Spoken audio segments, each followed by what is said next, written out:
Thank you so much for your generosity and this space to connect with so many people over the world. And my question is that from Nirakara, from the organization where I work, we would like to offer the healthcare professionals who are right now at risk population, and we consider they need care to make their work more sustainable. So our intention is to offer a structured space online and free, and we want just an hour per week because they don't have more time. We will record that. Of course. So do you have, so the idea is to practice and offer a space to connect emotionally and psychologically in these times of crisis, and if you have any message idea on how to better help this collective, this. Well, I think the gesture itself is really beautiful, and I hope many, many people do that in many, many different countries, because, you know, in a pandemic of this kind, you really putting your life on the line when you go to work every day.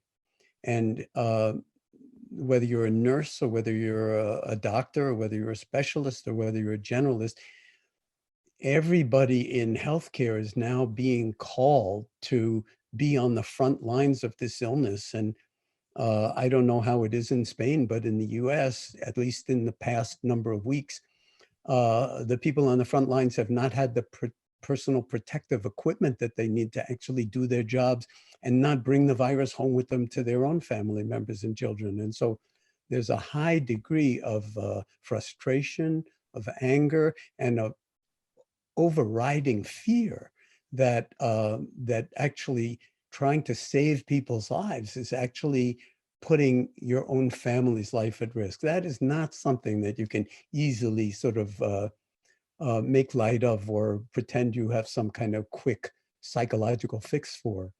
But I think the more that those folks can be supported, both materially in terms of equipment and then emotionally in terms of knowing there are people that are here that want to back you up, that want to care, that want to, in some sense, contribute to your ability to sustain the pace of working at the front lines of saving people's lives in this way.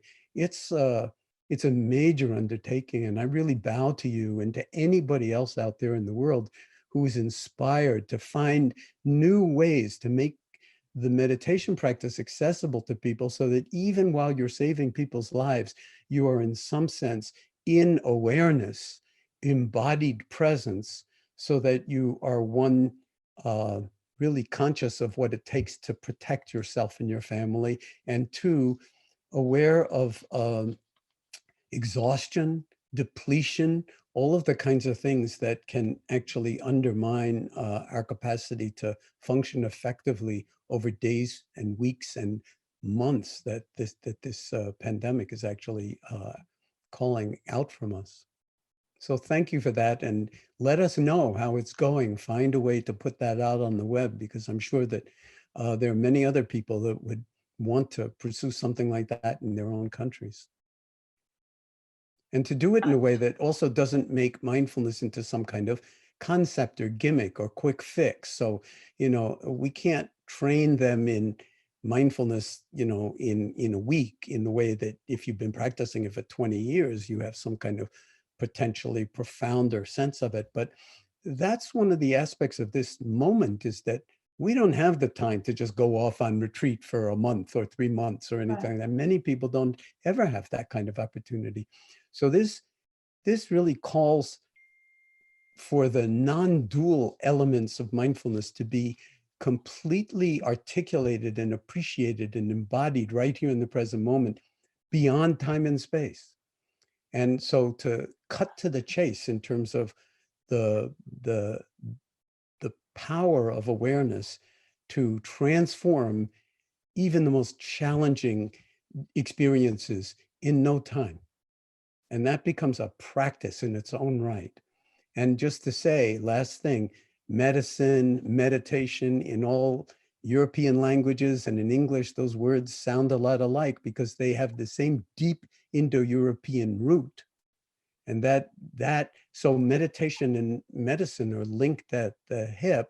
And a lot of people who are in medicine don't actually know that. And I think they may find it very comforting and also uplifting at this particular moment to make that more explicit. Yeah. Thanks, Thank Anna. you. Thank you. Nice to see you.